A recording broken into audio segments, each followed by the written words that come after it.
It's always watching. The first time I saw it, I thought it was just my imagination, a trick of light maybe.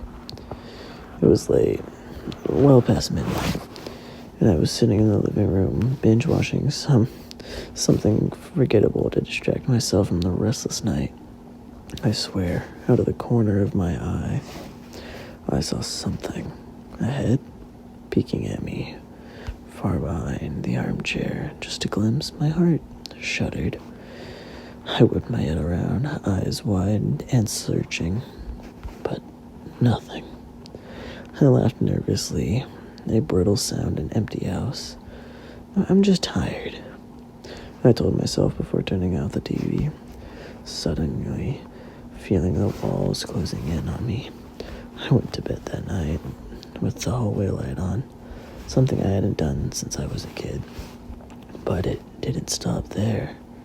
The next night, I saw it again. This time it was at the edge of the hallway, peering around a corner into the kitchen, where I was getting a glass of water.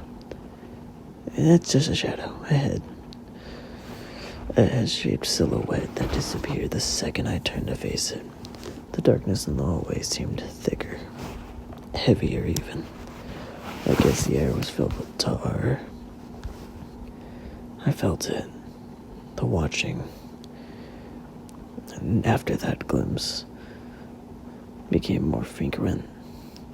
I would see it behind the couch, in the bathroom mirror, through the living room.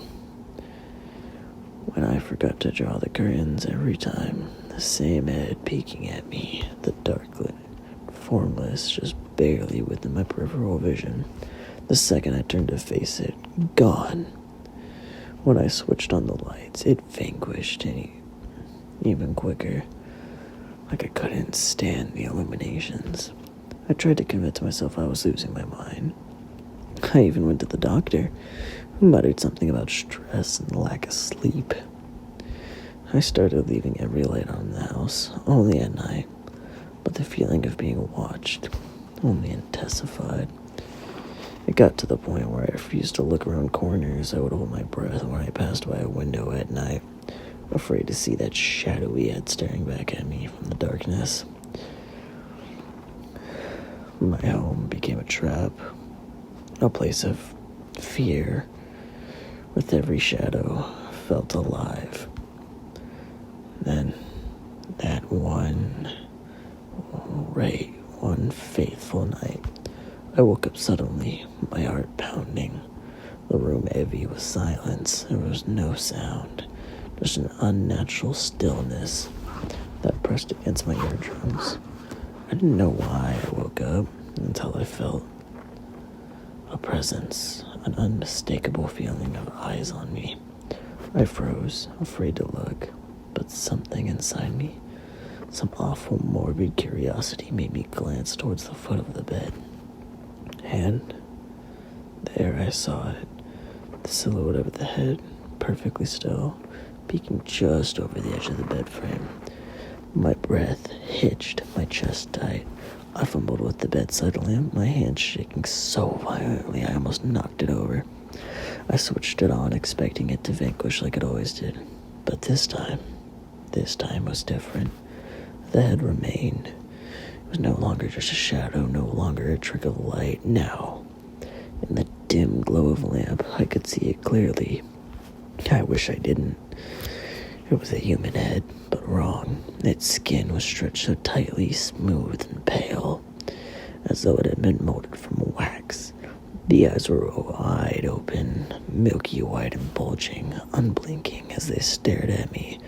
The mouth was thin, a lipless line, it upturned in a smile that looked carved and not natural. It didn't move, it didn't blink, it just stared.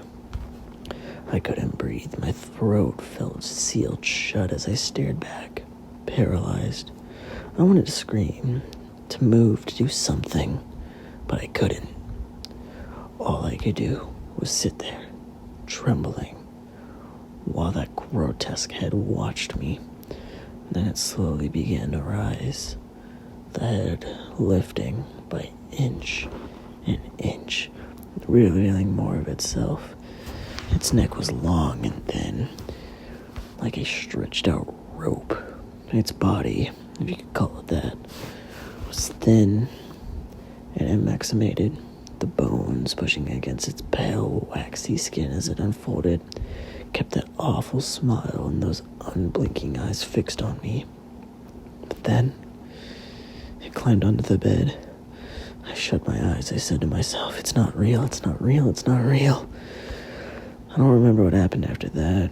I think my mind snapped back because I suddenly passed out, like my brain just shut itself off to protect me. I'm not sure. When I woke up, it was the morning. The lamp was still on, flickering, and I was lying there in the middle of the bed, the sheets soaked with sweat, maybe even tears. I don't know. I sat up, body aching, my head pounding.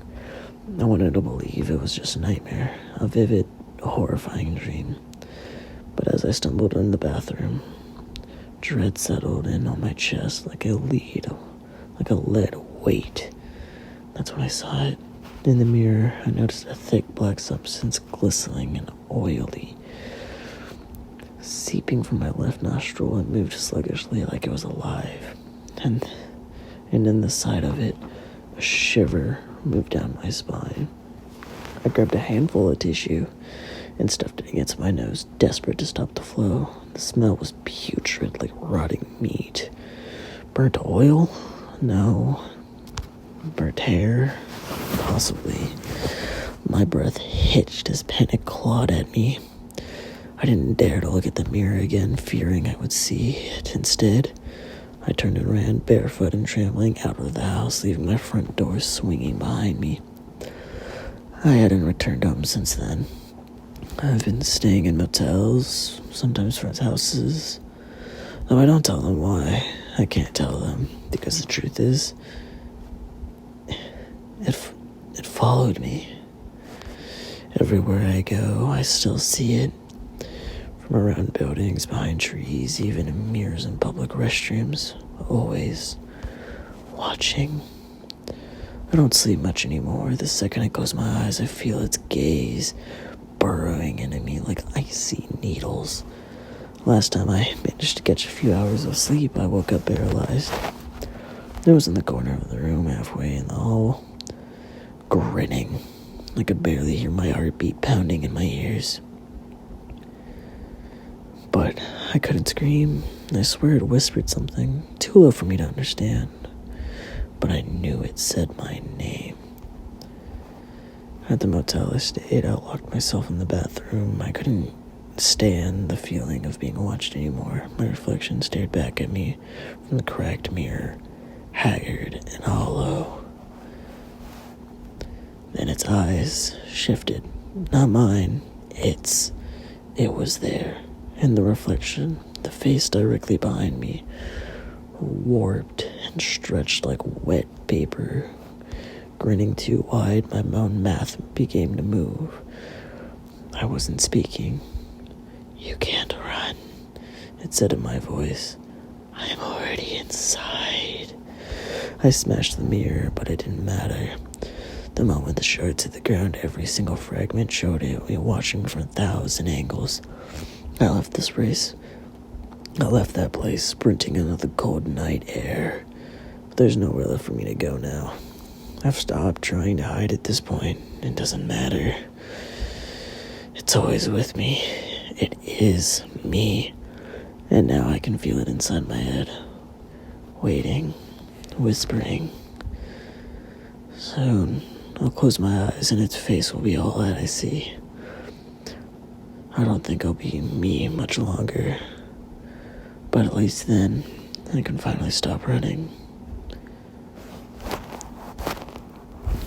This was a horror story called It's Always Watching by kryptickayla. Description will be below, explaining the story about it, showing the post. Feel free to check it out, read it yourself. I hope you all enjoyed. This is Evil. Stay tuned for more stories.